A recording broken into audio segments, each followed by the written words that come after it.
Good morning students. आज हम अपनी इस वीडियो में डिस्कस करेंगे एप्लीकेशंस ऑफ फोरियर सीरीज। अभी तक हम पढ़ चुके हैं कि फोरियर थ्योरम क्या होती है, फोरियर सीरीज क्या होती है, कैसे किसी भी कॉम्प्लेक्स फंक्शन को हम फोरियर सीरीज की फॉर्म में लिख सकते हैं, जो फोरियर कोफिशिएंट आते हैं उनको कैसे कैलकुलेट कर सकते हैं, एंड जो फंक्शन हम यूज़ कर रहे हैं वो फंक्शन अगर हमारा ऑड नेचर का होता है तो उसकी फोरियर सीरीज़ क्या बनेगी, एंड फंक्शन अगर इवन नेचर का होगा तो उसकी फोरियर सीरीज़ क्या बनेगी। अब इतना कुछ करने के बाद नेक्स्ट आता है कि कैसे हम फोरियर सीरीज़ की हेल्प से अपने जो डिफरेंट टाइप के फंक्शंस होते हैं उनको एनालाइज कर सकते हैं। तो यहाँ पे हम डिस्कस करेंगे सबसे पहले रेक्टेंगुलर या फिर स्क्वायर टाइप की वेव को, कि अगर ऐसी कोई वेव है तो उसको फोरियर सीरीज़ की हेल्प से हम कैसे डिस्कस कर सकते हैं, कैसे एनालाइज कर सकते हैं। तो हमारे पास क्या है, एक रेक्टेंगुलर या स्क्वायर वेव। इस डायग्राम में हम देख सकते हैं एक्स एक्सिस के अलोंग हमने टाइम पीरियड लिया है एंड वाई एक्सिस के अलोंग हमने डिस्प्लेसमेंट लिया है वेव का। तो यहाँ पे जो हमारा फंक्शन है एफ ऑफ ओमेगा टी, उसको हम y के इक्विवेलेंट लेके चल रहे हैं क्योंकि ये फंक्शन है, ये डिस्प्लेसमेंट को रिप्रेजेंट कर रहा है। अब हम यहाँ पे इस फंक्शन की वैल्यू देखना चाहें, जो ये स्क्वायर वेव है, ये स्क्वायर वेव हमारी हाफ टाइम पीरियड के लिए a वैल्यू दिखाती है and next half time period के लिए माइनस a वैल्यू दिखाती है। तो इस टाइप की हमारी स्क्वायर या रेक्टेंगुलर वेव्स को हम फोरियर सीरीज से डिस्कस करते हैं। यहाँ पे y रिप्रेजेंट कर रहा है डिस्प्लेसमेंट को यहाँ पे। तो हम इस वेव के लिए अगर इस डिस्प्लेसमेंट की वैल्यू लिखना चाहें तो इसकी वैल्यू प्लस a है। कब तक? जब तक टाइम आपका 0 से t/2 तक है। तो आपका टाइम जब 0 से t/2 तक वेरी कर रहा है उस केस में y की वैल्यू प्लस a है। जब टाइम आपका t/2 से t तक वेरी कर रहा है उस केस में y की वैल्यू माइनस a है। तो ये वैल्यू हमें पता है। अब हम अपने फोरियर कोफिशिएंट्स को अगर कैलकुलेट करें तो a नॉट फोरियर कोफिशिएंट, उसका फॉर्मूला हमारे पास क्या है, 1 by time period integration y dt, and यहाँ पे लिमिट होंगी 1 टाइम पीरियड के अलोंग जो कि 0 से t। इस का t टाइम पीरियड है और इस t टाइम पीरियड को हम ओमेगा के साथ रिलेट कर सकते हैं, ओमेगा इक्वल्स टू 2π/t। ठीक है। तो सबसे पहले हमारे पास a नॉट कोफिशिएंट का फॉर्मूला होता है 1/t 0 to t y dt।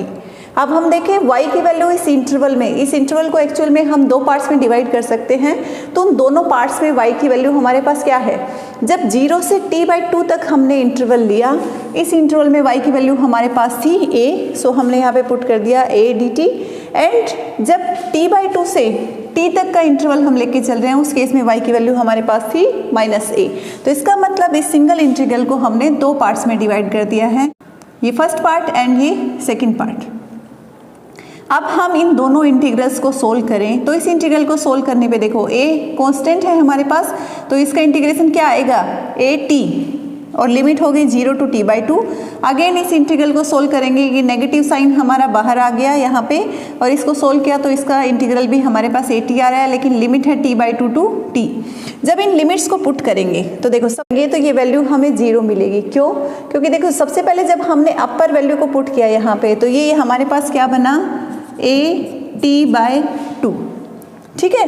फिर हमने लोअर लिमिट को पुट किया, नेगेटिव ऑफ, उसकी वैल्यू क्या बनी, 0। तो ये हमारा हो गया इस ब्रैकेटेड टर्म की वैल्यू। आगे हमारे पास कांस्टेंट है t, तो इसको हमने 1/t से मल्टीप्लाई कर दिया। नेक्स्ट टर्म है नेगेटिव ऑफ 1/t, एंड यहाँ पे जब अपर वैल्यू को पुट किया तो ये बना at, लोअर वैल्यू को पुट किया तो माइनस at/2। इसको जब हम सोल्व करें तो देखो यहाँ से हमारे पास आया a/2 minus right hand side में at माइनस at/2 क्या मिला, at/2, और t से t कैंसिल हो गया तो यहाँ से भी हमें मिला a/2। तो मीन्स इस इंटीग्रल की वैल्यू टोटल क्या हो गई, 0। तो इसका मतलब यहाँ पे हमारे पास a नोट की वैल्यू आ गई है 0। अब नेक्स्ट जो कोफिशिएंट है हमारे पास वो है an कोफिशिएंट के लिए अगेन हमारे पास फॉर्मूला है 2/t 0 to t y cos n omega t dt। तो इस फॉर्मूले में हम फिर से इस कंडीशन के अकॉर्डिंग y की वैल्यू देखें तो इस इंटीग्रल को हम अगेन दो पार्ट्स में डिवाइड कर सकते हैं। दो पार्ट्स कौन से, हमारे दोनों interval 0 to t/2 and t/2 to t। अब जो 0 to t/2 लिमिट है, इस लिमिट के बीच में हमारे इस y की वैल्यू है a, तो वो a वैल्यू हमने पुट कर दी। एंड t/2 to t इस लिमिट के अंदर हमारी y की वैल्यू है -a, तो हमने यहाँ पे -a वैल्यू पुट कर दी।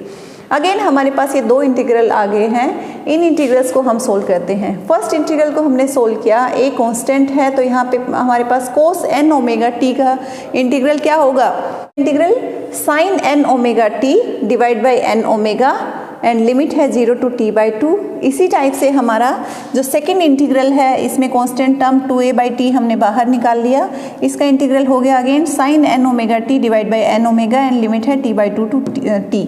अब जब इन वैल्यूज़ को सोल्व करते हैं तो देखो यहाँ पे सबसे फर्स्ट हमारे पास ये देखो ओमेगा को हम यहाँ पे पुट कर देते हैं 2π/t, क्योंकि ओमेगा की वैल्यू हमें पता है 2π/t।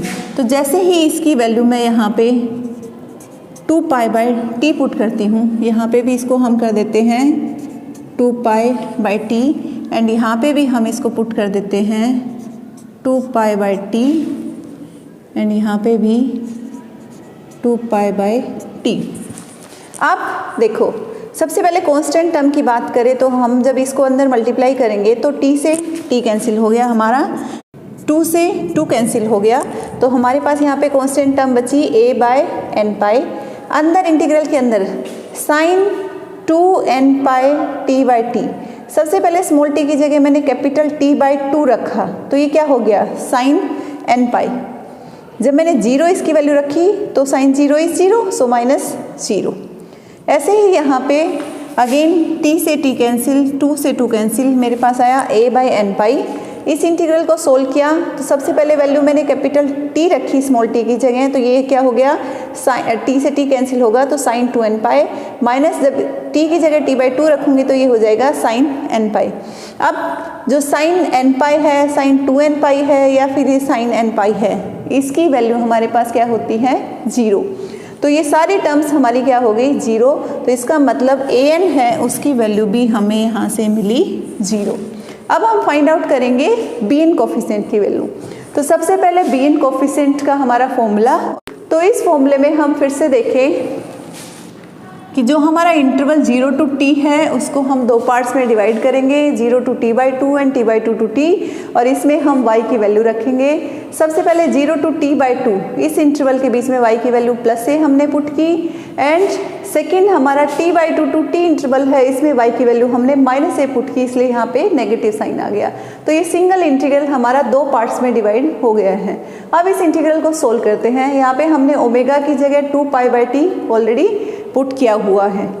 तो अब जब इस इंटीग्रल को सोल्व करेंगे तो देखो इसीलिए कांस्टेंट हमारे पास 2a/t, a कांस्टेंट है तो यहाँ पे आ गया 2a/t sin 2πn omega t/t, इसका इंटीग्रल हमारे पास होगा negative of cosine 2πn t/t, and ये जो कांस्टेंट टर्म है ये डिनोमिनेटर में, तो वो डिनोमिनेटर वाली यहाँ पे एडजस्ट हो गए, क्या हो जाएगा t/2 of nπ, limit 0 to t/2। Similarly इसका इंटीग्रल हमारे पास a कांस्टेंट है, a कांस्टेंट हमने बाहर लिया, sin 2πn t/t, इसका इंटीग्रल हो जाएगा negative of cos 2πn t/t, and उसके बाद हम 2nπ/t टर्म से इसको डिवाइड करेंगे, तो वो टर्म हमने यहाँ पे लिख दी t/2nπ, लिमिट हो गई t/2 to t।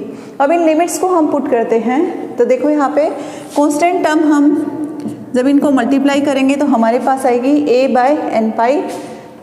इस कोसाइन 2nπ t/t में सबसे पहले हमने कैपिटल t/2 यहाँ पे पुट किया, t/2 यहाँ पे पुट किया तो क्या होगा, वो t/2 इस t/2 को कैंसिल कर देगा और मेरे पास यहाँ पे आएगा माइनस ऑफ कोसाइन nπ, ठीक है।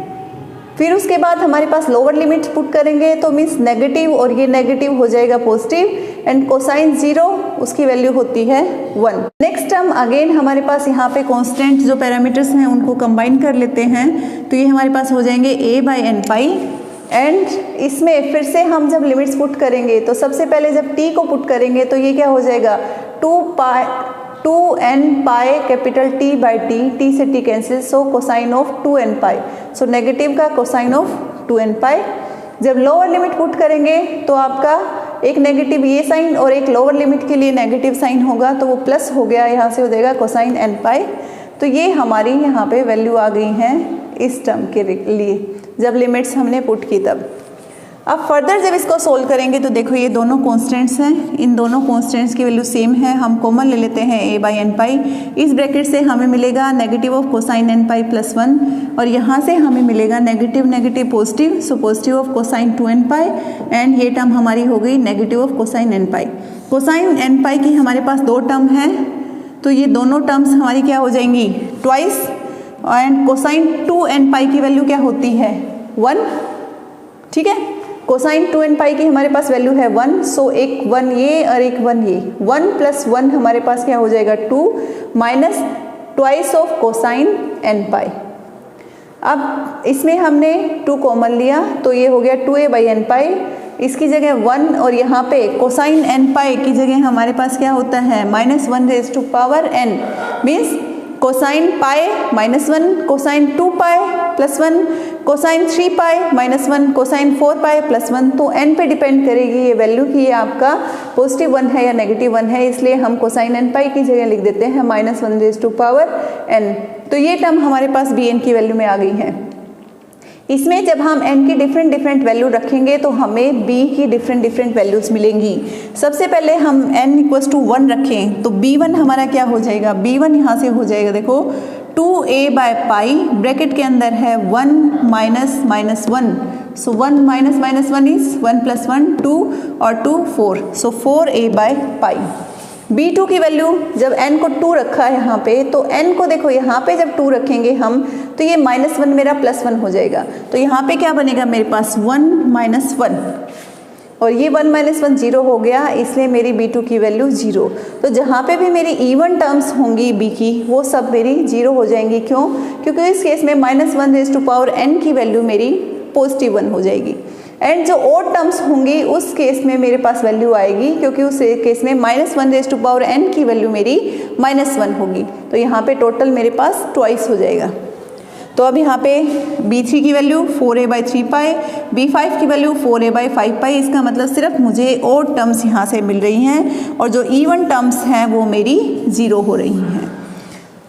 फाइनली जो y मेरा डिस्प्लेसमेंट है, ये y फंक्शन है, इस y फंक्शन को मैं फोरियर सीरीज में इस टाइप से लिख सकती हूँ y equals to a nought plus summation n equals to 1 to infinity a n कोस,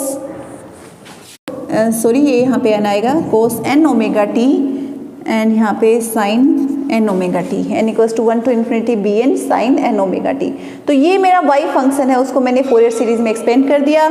अब इन फोरियर कोफिशिएंट्स की वैल्यू मेरे पास है a नोट की वैल्यू 0, a n की वैल्यू 0, इसका मतलब जो ये कोसाइन टर्म है वो कम्प्लीटली यहाँ से यहाँ पे 0 हो चुकी है। मेरे पास सिर्फ ये साइन वाली टर्म आएगी और इस साइन वाली टर्म में जब मैं वैल्यूज पुट करूँगी b1 b2 b3 means n equals to 1 n equals to 2 n equals to 3, तो मेरी सीरीज़ यहाँ से बनेगी y equals to 4a by pi sine omega t plus 4a by 3 pi sine 3 omega t plus 4a by 5 pi sine 5 omega t and so on. यहाँ से अगर मैं 4a by पाई को कॉमन ले लेती हूँ तो ये मेरी सीरीज़ बन रही है y फंक्शन की। तो जो मेरा y फंक्शन है उसको मैं इस टाइप से इस सीरीज़ की फॉर्म में लिख पा रही हूँ। अब हम इसको प्लॉट करके देखते हैं ग्राफ पे कि इस सीरीज़ की हेल्प से हम अपनी इस वेव फॉर्म को रिप्रोड्यूस कर पा रहे हैं या नहीं। हमने यहाँ पे जो अपना y फंक्शन है इसको इस साइन सीरीज़ की फॉर्म में निकाल लिया है। अब इस y फंक्शन से हम देखते हैं कि हमारी जो स्क्वायर वेव है वो रिप्रोड्यूस होती है नहीं होती है।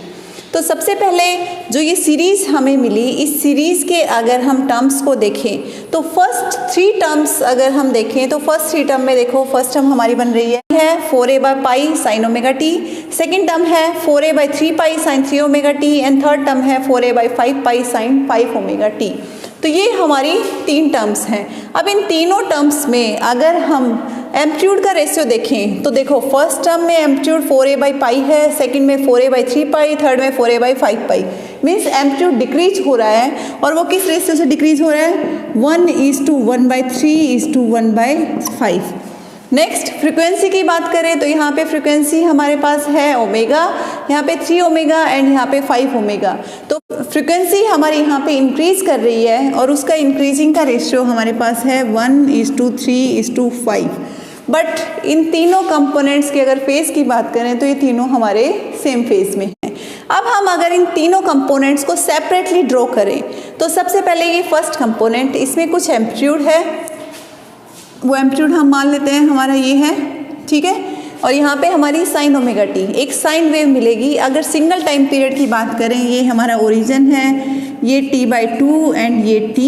तो सिंगल टाइम पीरियड में जो ये साइन वेव हमें मिल रही है, ये हमारी फर्स्ट कंपोनेंट को दिखा रही है, एक सिंगल ओसिलेशन दिखा रहे हैं यहाँ पे साइन वेव का इस लाइन के थ्रू, ठीक है। उसके बाद जो सेकेंड कंपोनेंट है, उस सेकेंड कंपोनेंट में हम देखें तो एम्पलीट्यूड रिड्यूस हो गया है 1/3 रेशियो से, बट फ्रीक्वेंसी है वो एनहांस हो गई है, ओमेगा की जगह 3 ओमेगा आ गया है यहाँ पे। मीन्स इसका अब एक साइकिल है, वहाँ पे इसके 3 साइकिल्स होंगे। तो जो सेकेंड वेव है वो हमारी ये बनी यहाँ से, ये इस टाइप से।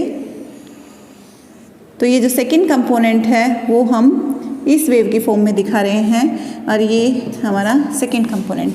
अब ये थर्ड कंपोनेंट है, इसको अगर यहाँ पे प्लॉट करें तो थर्ड कंपोनेंट में फ्रीक्वेंसी 5 टाइम्स हो गई है एंड एम्पलीट्यूड 1/5।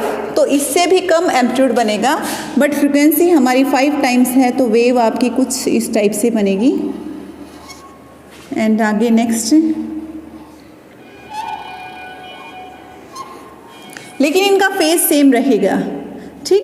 अब इन तीनों वेव्स, ये जैसे हमारे पास हो गई थर्ड वेव, तो इन 3 कंपोनेंट्स को हमने सिर्फ प्लॉट किया, और इन तीनों कंपोनेंट्स का अगर हम रिजल्टेंट देखें तो रिजल्टेंट हमारा ये डॉटेड लाइंस की फॉर्म में दिखाया जा सकता है। तो जो डॉटेड कर्व है वो हमें मिल रहा है इन तीनों कंपोनेंट्स का रिजल्टेंट। ये 3 कंपोनेंट्स का रिजल्टेंट हमारा इस टाइप से मिला। अगर हम इस सीरीज में और 10-12 टर्म्स ऐड अप कर दें तो उनका रिजल्टेंट हमारे पास कुछ इस टाइप का आएगा।